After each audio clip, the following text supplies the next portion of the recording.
gonna be a voice recording. Actually, No, but it's fine. probably. No, it's okay. It's okay. It's fine. It's Yeah. fine. It's fine. Oh, God. I thought it was a good voice. All right, everyone say hi to Luna. Hey. Sorry. All right, so moving into 9, assessing the hair, nails, and skin. So I expect you guys to go through that process of getting some gloves on, assessing the hair, nails, and skin. You're looking for a cap refill. You're assessing if there's any lesions. You're noting exactly. I mean, obviously, this you should say the skin color is appropriate for the person. That's something you should verbalize and say. You can also verbalize and say, I do not see anything remarkable about your skin, because it's unlikely you're going to come in with a rash or a lesion. So that's the terminology we would use. Unlikely to see anything remarkable about your skin. Palpating for temperature, trigger, and texture. When we palpating, it's just a couple finger pads on the patient's arm. That's fine to assess for temperature. I mean, I do that all the time. You can tell when someone's hot. They're coming into the ED and they're having a fever. You can just tell by touching like different areas of the body. It doesn't have to be specific areas you're touching. Just I want you to verbalize like it's a normal temperature of the body while you're still inspecting the hair and nails. Oh, cool. Thank you. All right, we'll play around with this in the end. All right, have a good one. Thank you. Wait, for palpating with temperature, would that be without the gloves so you can feel the temperature? You can still do it with gloves on. You can still tell if someone is really hot with gloves on. And since you're already gloved up and you're palpating everything else, keep the gloves on, that's totally fine. Most importantly, I want you to verbalize. Your skin feels, you could say, I don't care if you say hot, and I'll say if you say cold. I just want you to verbalize something about temperature.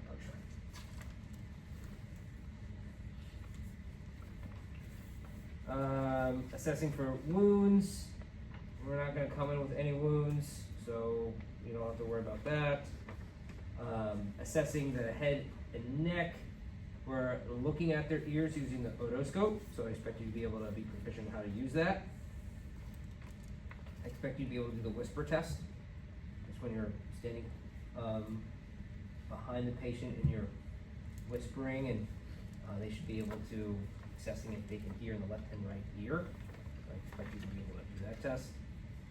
I expect you to be able to look at their eyes and determine if there's any abnormal redness going on in their eyes, to be able to do the pupil reaction test, cardinal fields of gaze, where they're looking at your finger as you're moving it, at those 6 cardinal fields.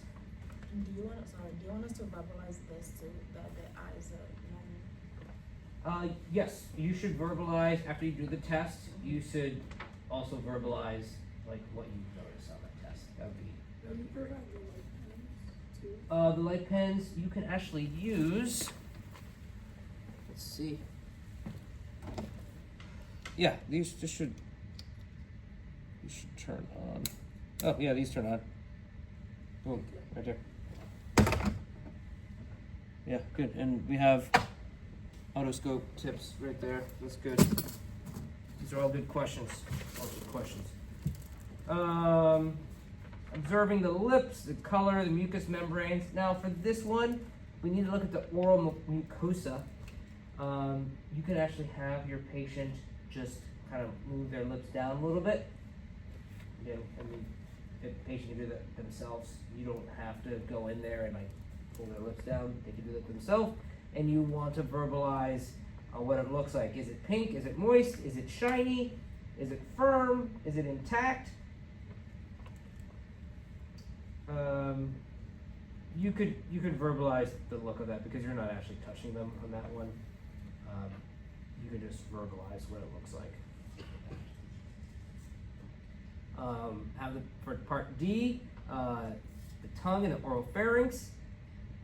Patient can stick their tongue out and you're observing any color. So I want you to verbalize any of these terms. If it's pink, is it pale? Is it cyanotic? It means it could be a little bit blue. Is it moist? Is it dry? Those are all important terms to use. Which terms are you going to use for your patient? Actually, I don't care. You can make it up. You can say, oh, it looks kind of dry. That's okay. I want you to be able to verbalize that. And then the texture, no, we're not going to touch tongues. We're not going to touch tongues. So verbalizing after the patient sticks up the tongue. And E, you're going to move right into the carotids. So you're going to palpate lightly on each carotid to ensure that you feel that carotid pulse, and then you're going to auscultate the carotid arteries. Are we gonna count that or just do it for like a little bit? We're already doing full vital signs, so I just want you to palpate and verbalize to me that you feel a strong pulse or a bounding pulse, or if you feel anything abnormal or if it's normal. I just want you to verbalize what you assess in that position. You don't need to do a full 60 seconds on that. And I do want you to answer this, because I will ask you this question, and I'm not going to answer this question now, but I want you to tell me, after I ask you this, why do we palpate and auscultate the carotid? So it's your responsibility to tell me a suitable answer for that. Does anyone know? Okay, well, that is what we'll see on our assessment day.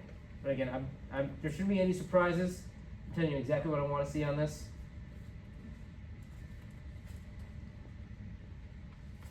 Okay, moving to the next page. With patients sitting and leaning forward a bit, you auscultate heart sounds. You note the rhythm, for the rhythm, I ultimately want you to answer like S1 and S2. I'm gonna have to have a partner stethoscope for this. I'm gonna grade you on that. I will use a partner stethoscope on this, and I'll ask, tell me if you hear, tell me what is S1 and S2. I'll ask you that question. So you should be able to respond to me, what is S1 and S2?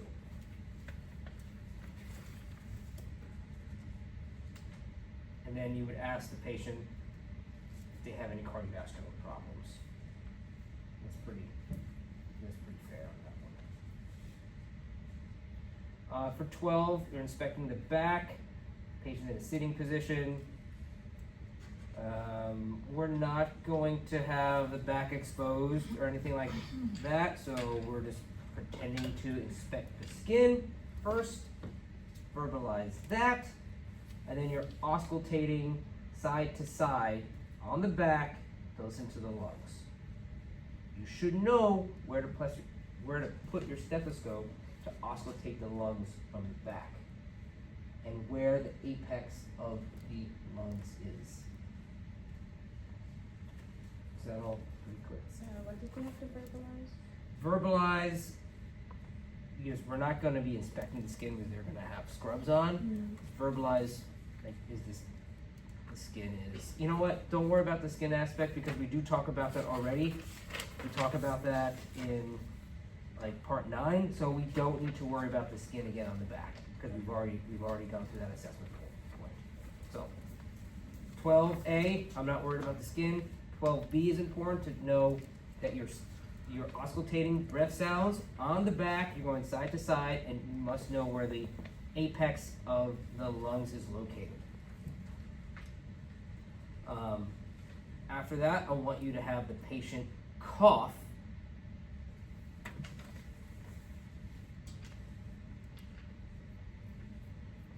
And I'm not worried about the number of pillows. Yeah, the number of pillows they're using for sleeping, I'm not worried about that. We're already using we're already doing O2, so I'm not worried about doing an O2 assessment after that. Because we're doing that earlier. Wait, are we having the patient cough while listening or what's in it? So we do it by setting. You like have them breathe, they cough, and then we usually have the patient cough so they can clear out mucus from their throat, and then we listen again. Let me think about that one. We're gonna return to 12C. We're gonna return to 12C, so we could circle that. I'll return to there. We're not gonna have incentive spirometer. We've already checked oxygen, so I'm not worried about 12D because we're already checking O2 as part of our vital signs. Again, I'll come back to 12C. For 13, you're assessing now the anterior chest. You're asking about if they have any respiratory or cardiovascular problems. But we've already asked them before we've had cardiovascular problems. So at 11B, save your time and just inquire about cardiovascular and respiratory problems. 12B. I'm just trying to make this efficient so we get through this faster. So cross up 13A. 13A, because we're already talking about it in 11B. So will that be the same for 13B? Sorry? Will that be the same for 13B? Because we. What, for 13B? Well, 13B is completely different because it's anterior chest. So in this, your patient's going to be lying down and you're going to be auscultating for breath sounds anteriorly. And I want you to point out the PMI. So it's a little bit different than what I have listed here. But again, you're going to lay down and you're going to auscultate breath sounds and then tell me where is the PMI. And do you want to see like the skin trigger on the back of the hand or on the anterior? I'm not. Okay. Do we all know what skin trigger is? Yeah. How do we do it?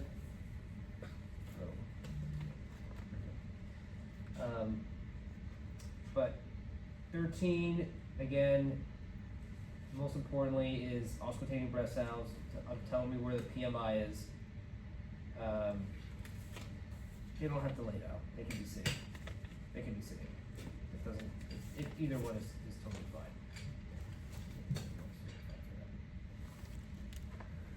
All right. Now looking at 14.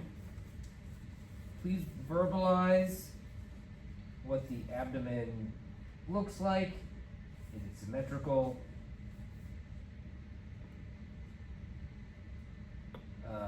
We're auscultating then all 4 quadrants. I'll be auscultating with you. I'll be listening in. And I'd like you to verbalize if you hear bowel sounds in each of the 4 quadrants. And if you don't, what will that mean that we don't pass? I mean, if you don't hear it, then I probably won't hear it too. So, I mean, we both don't hear it. We both don't hear it. So, Okay. and verbalize it.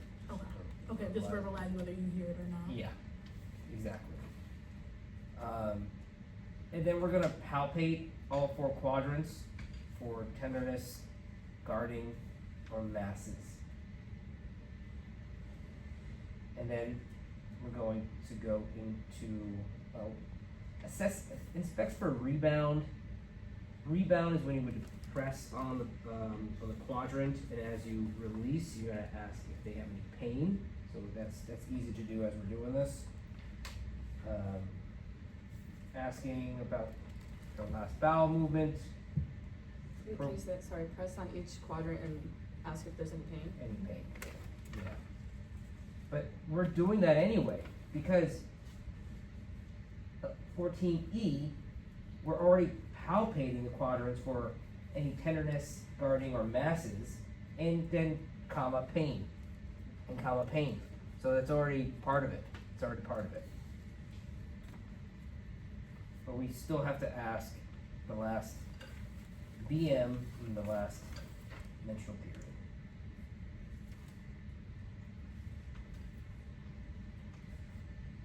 Any questions so far about any of those items? Again, I'm just trying to combine or remove what I find is just redundant. I'm not gonna ask you, like, well, I'll just describe right now, auscultating aorta or Brutus. There are two aortas in the body. One is the aorta behind your heart, and the second one is the abdominal aorta. So that's one of the worst things that can ever happen to the body, is having a rupture of the aorta, and that's gonna sound like a swoosh, violent swoosh sound. And that person is bleeding internally, and it's really, really bad. I've never seen one happen before, but if that happens, it's like awful, and it sounds like a swoosh sound. But I'm not gonna ask you that on our head to toe, but it's something that you now know about. So you can cross that one. You can cross out 14D. 14D.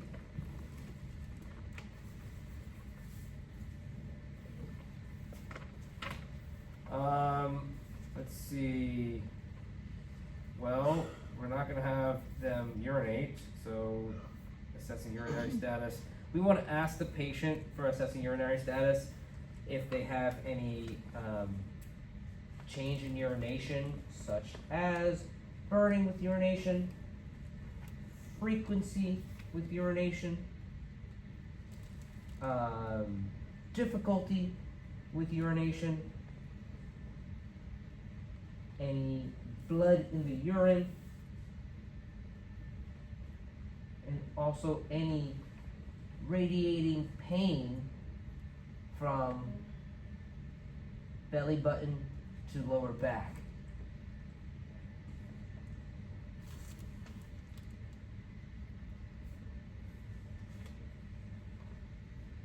Can you please repeat the last thing you said? Radiating pain from the belly button to the lower back. Because why are we asking those questions?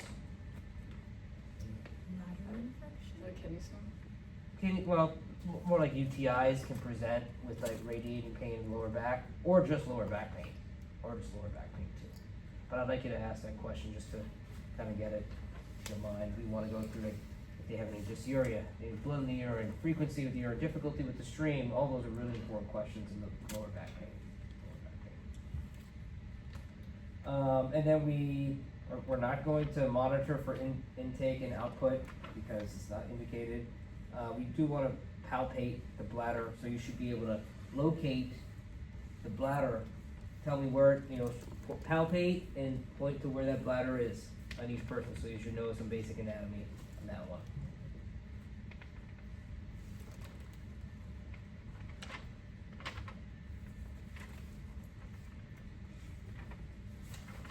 To 16,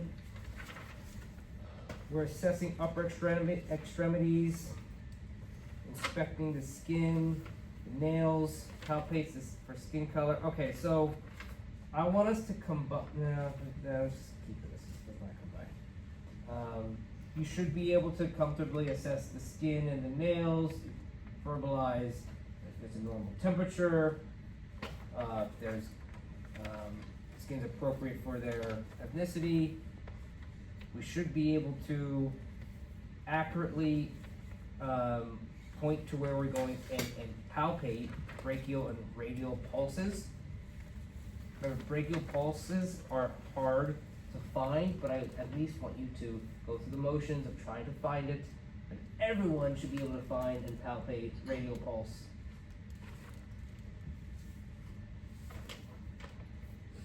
Checking cap refill, yes. Assess for range of motion. So to assess for range of motion for the upper extremity, we're going to have the patient do all the planes of motion. I want you to flex the wrist. I want you to shrug your shoulders. I want you to flex, extend your arms. Giving me an arm circle. All the range of motions with the upper extremity. Your shoulder, for the shoulders and hands, I'm looking for the elbows. Think joints, shoulder, elbow, hand, for range of motion.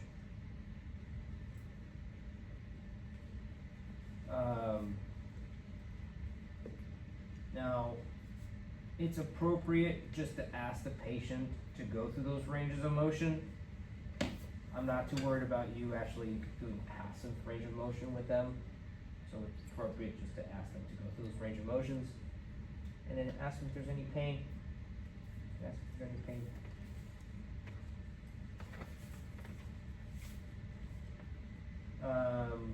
We want to do the finger grip test, which we did today. You guys remember that one? Right, good. Notes whether the patient has any cast, traction slings. No, we're not doing that. We're not doing G. We're not going to come in with that. Observe for any edema. You can ask the patient, do you have any swelling anywhere? Run the home stretch.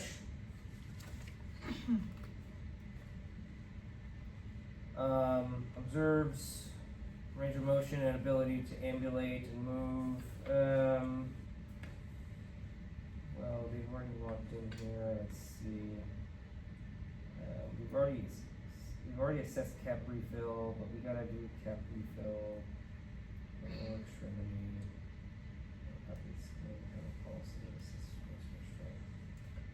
Okay, so for 17, for range of motion, you want your patient to walk down and back, and then back to the treatment table to assess for the range of motion and their ability to move.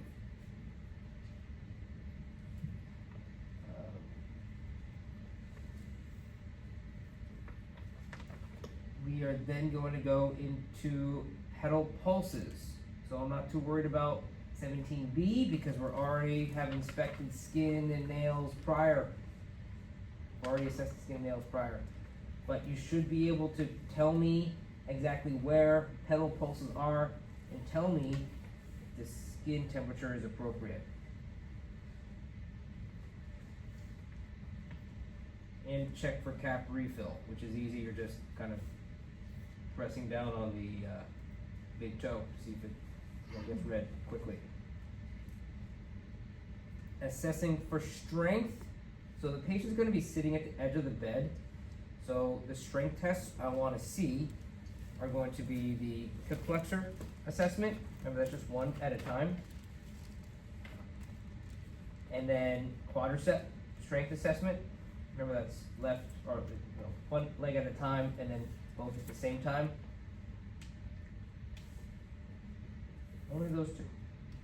No hamstring? No. Yeah, we're just sitting. So one at a time, then both at the same time for one quadricep. Except for hip flexors, correct? Hip flexors we're not going to do the same time. Just left, right.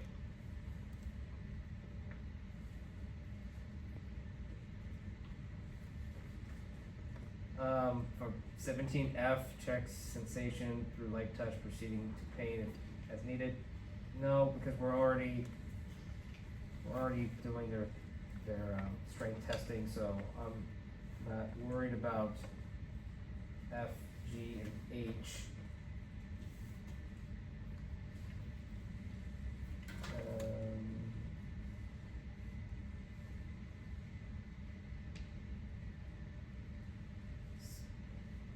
Spinal deformities. So we want to assess the patient standing for 18, and I would like you to tell me if they have any obvious kyphosis, lordosis, or scoliosis for 18. I'd like you to assess the patient as in a standing position, if they have those three, any of those three. And your partner can certainly pretend they have like a fake kyphotic posture. That's great. I would love that. Do that. I mean, that's fantastic. If you want to just pretend you go like this, or you're going like lordosis, or like you're having scoliosis. It's really hard to do scoliosis, but that's totally fine. Extra brownie points if you you know, you've acted out a scenario and your patient's actually sick, or with something, that's fine. Okay, the last part, with the patient seated in bed, legs extended, check for Babinski reflex and Homenstein. I have to refresh my mind on those two, so why don't we look that up real quick. My laptop is the other way. Wait, let me look that. Oh, this is located a little. I gotta stop focusing. I think Babinski is when you are, That's the feet. feet one, correct. You want to see if the feet curl, but the correct positioning of your hands and everything, I need a refresher. I want to make sure I'm giving you guys the right information. Come on, let me get on Wi-Fi.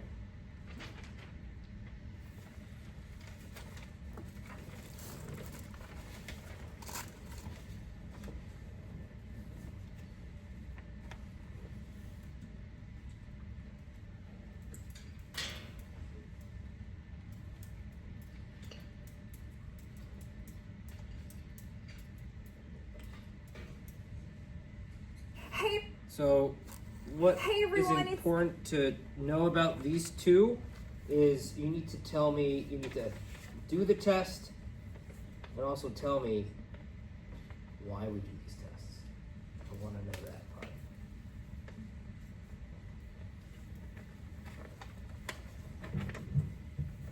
Because just doing the test is easy. I want you to know why.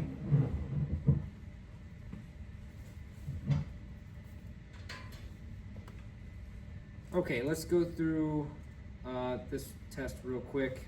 Sarah's registered nurse RN.com, and in this video, I'm going to be going over the plantar reflex. What I'm going to do for you is I'm going to go over what a positive and negative plantar reflex looks like with the Babinski sign. So first, let's talk about what the plantar reflex is.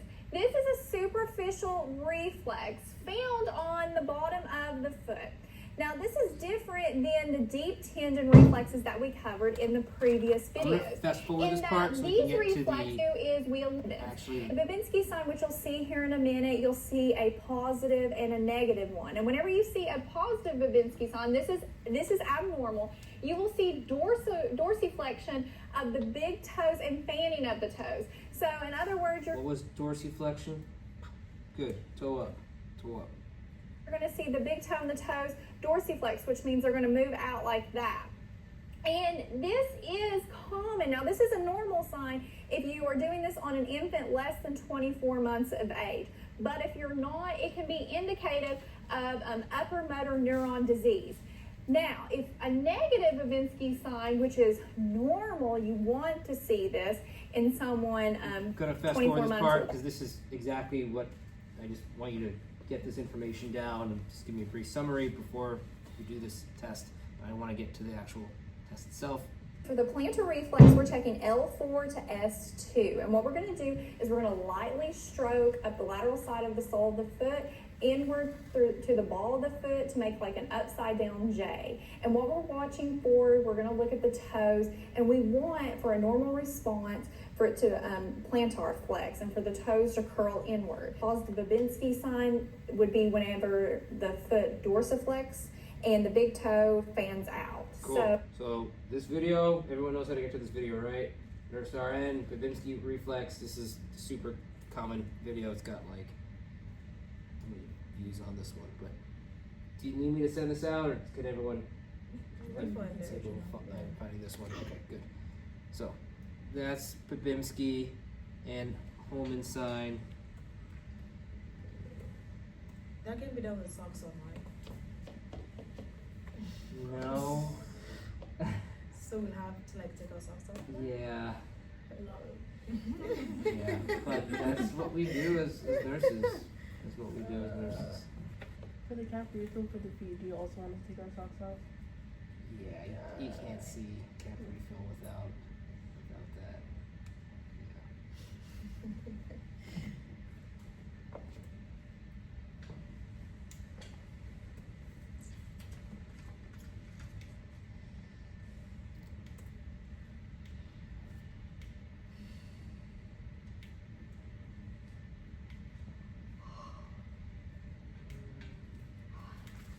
Hello everyone, this is Paul from Ortho Eval Pal, and today I want to demonstrate how to perform the Homans test for a DVT, or how to identify a DVT better. When you are suspicious, I do a Homans test. What's a DVT? Deep thrombosis. Cool. Or a A big clot. big clot. Yeah. Why is that a big deal? Blockage of blood to the body or to the extremities. Yeah. Blockage, pain. Also, if that blood clot got loose and kind of traveled somewhere, what could happen? And once it goes to the heart, Go to your heart, goes to your lungs, heart attack. dead. Have you heard of what a widowmaker is? Yes. Who said? Yes, I can. What's a widowmaker? It's like,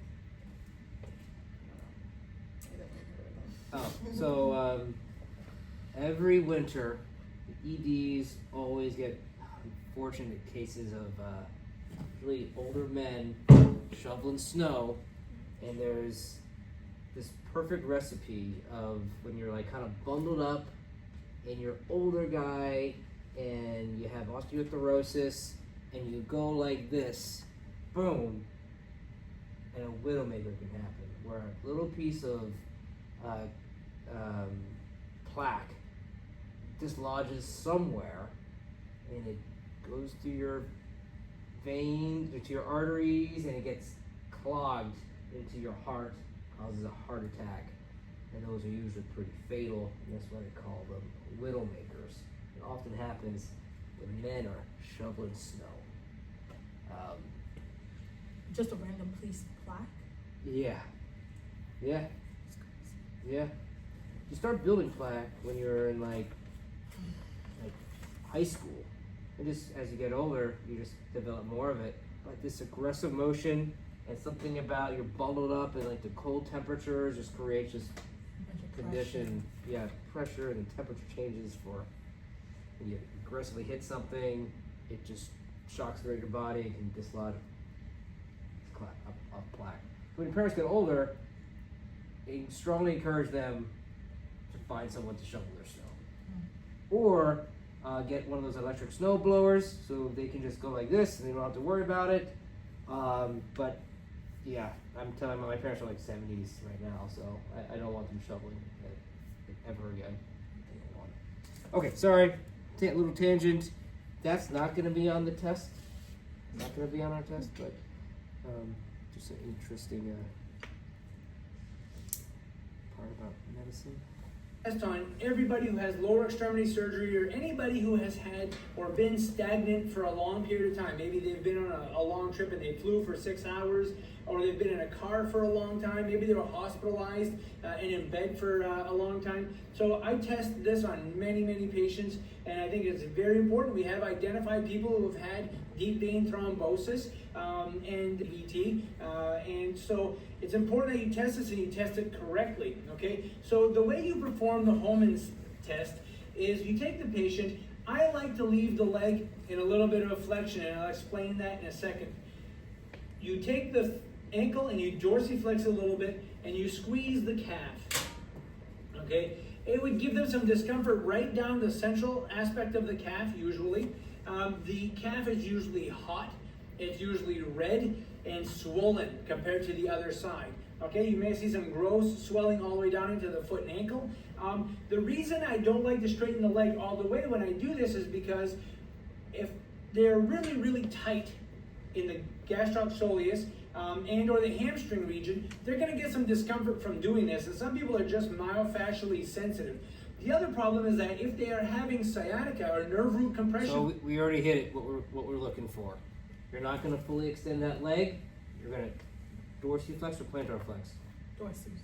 Dorsiflex, and we're going to grab where on their foot and their lower leg to assess. Okay, so one hand is holding the calf, and the other hand is going to be holding in the foot, making sure there's dorsiflex. And what are we assessing for? Pain, redness, swelling. Pain, redness, swelling. So those two videos are perfect. You got to go through the procedure and tell me what we're looking for in both.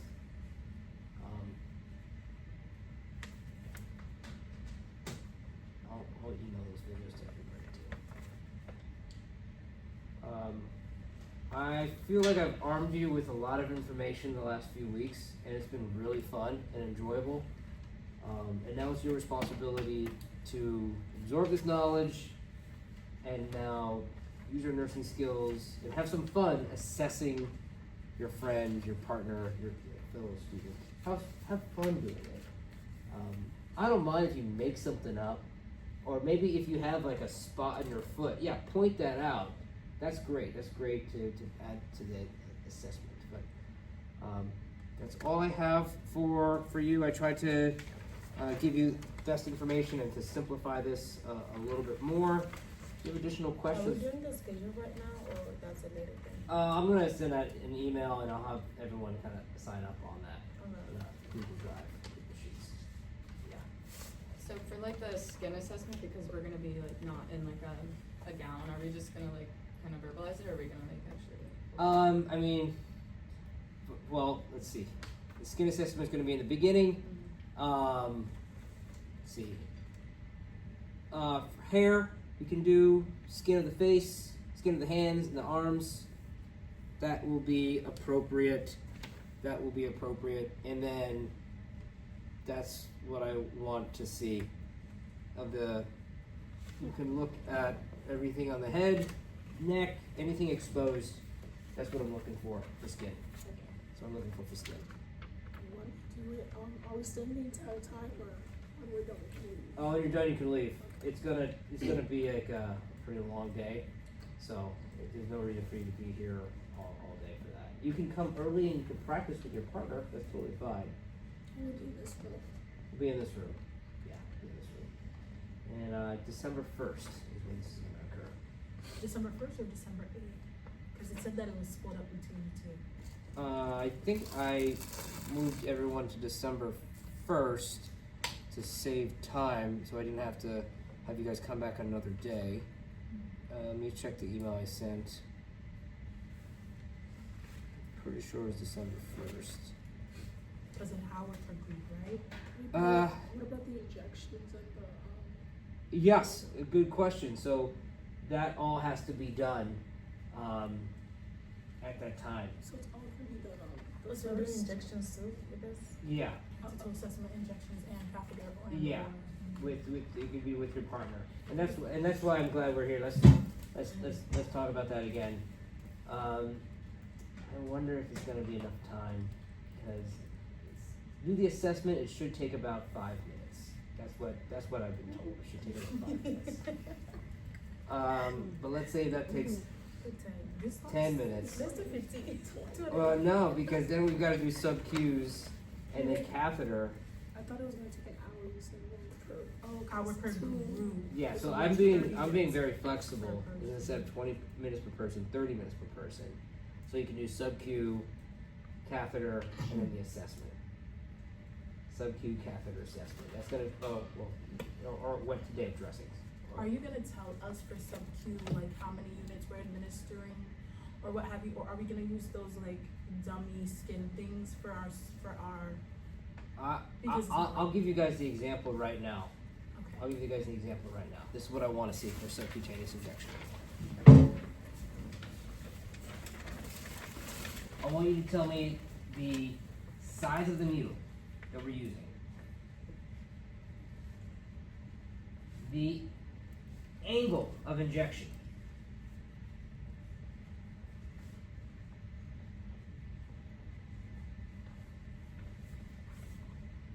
tell me about the bevel of the needle.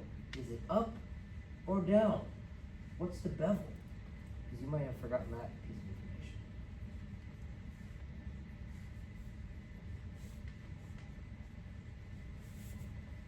What medications can be injected sub-Q? This will be done with your partner, by the way.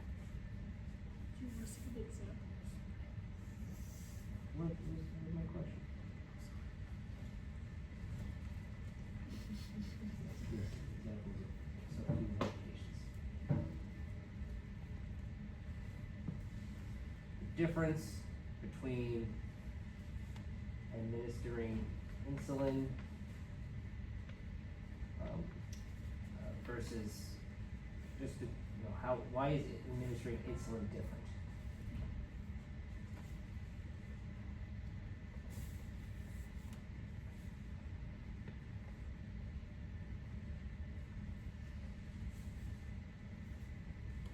And then you and your partner will draw up medication and inject it. Into the skin thingy. Yes. Well, that's, you and your partner can answer those questions, and both of you will draw medication from a vial, inject it into fake skin. And so are we answering those questions with our partner or separately? You guys can alternate answering what. We can work that out, totally fine. That should be pretty quick, that should take, 5 minutes, For the injections?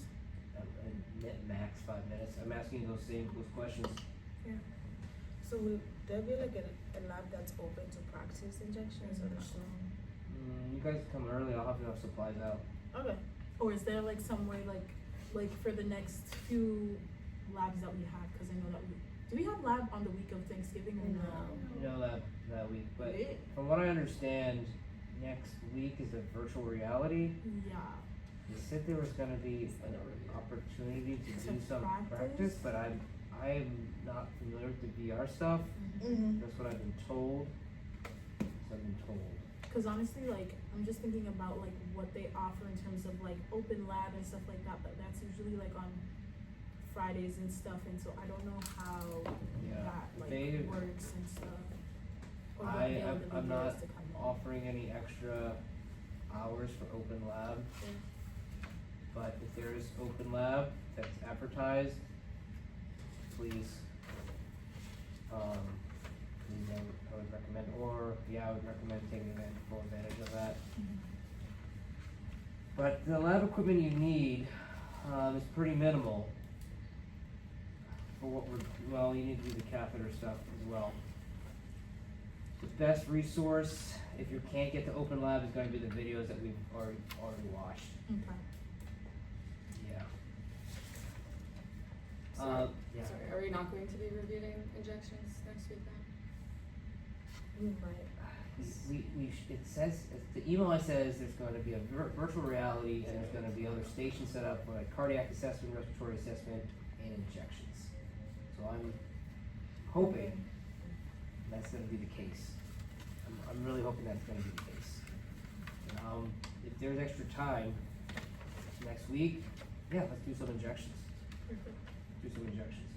And technically with like insulin and stuff like that, that's like the same process of injecting any regular medication, but with the knowledge that it's in a different Boom, thing, that's it. right? That's all you gotta know. Okay. All you gotta tell me. Also important to know that insulin can kill someone if you do too much. So. No, exactly, because so that's why it's Yeah, you should know that. So that should be pretty quick. And then, again, I will ask the group,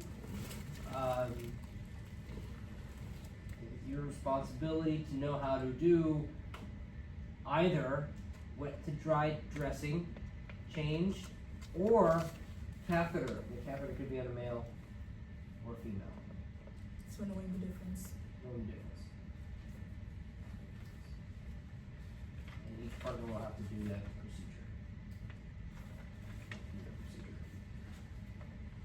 Do we get to choose whether we do catheter or the wet to dry, or will you choose?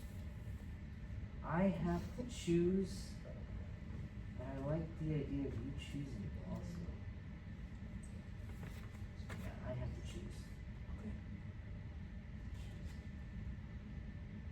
Although, I don't know, maybe you guys get an email from me the day of, or the day before. We'll see. I have to choose, but I might be nice and send you an email the day before. Appreciate you. Any questions? Any more questions? We have some time now. Do we want to play with sub-Q now? Or you guys want to head out? I thought we were going to do it. Oh. Okay, this. I forgot about this. Okay. Okay, so this would go. Need something to tie it When I wanted to get into the. Oh, is it inlet? Oh, we could actually probably get in there and do the patient transfer thing. So, patient has to be pretty acute to have these set up. This would be a step up from just a grandma mittens. This would be tied to the bed.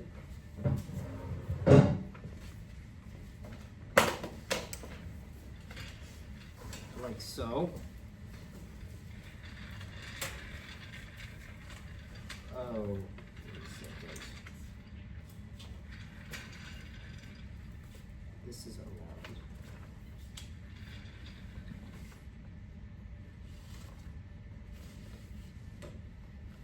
So we want to avoid cutting off circulation, of course.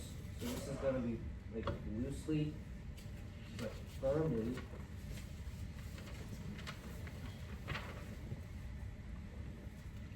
And this is not going to be an ear exam, this is just for interest.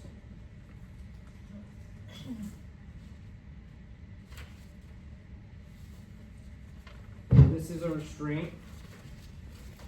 I mean, for us, we'd be able to get out of this pretty easily, but for an older adult who's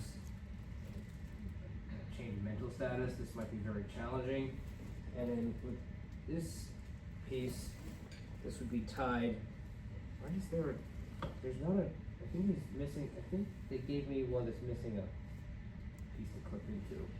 But this would also be clipped to here as well. So I'm not able to move. If this is connected to the bed, I'm not able to like grab any tubes or my IV lines. I still have range of motion that's not cutting off my circulation, that's the most part. And as a nurse, it would be responsible to come by every so often to assess if there's any damage to the skin, or any other damage that the patient has caused to themselves. But this is nice and soft. There's a decent amount of range of motion here, but this has to be reassessed every Q 20 minutes, or sometimes it can be even Q 10 minutes. So that's one type of restraint. If you guys would like, we can go to the other room, or we can try to transfer a patient on that big old contraption. If you'd like to try. I will head over there now.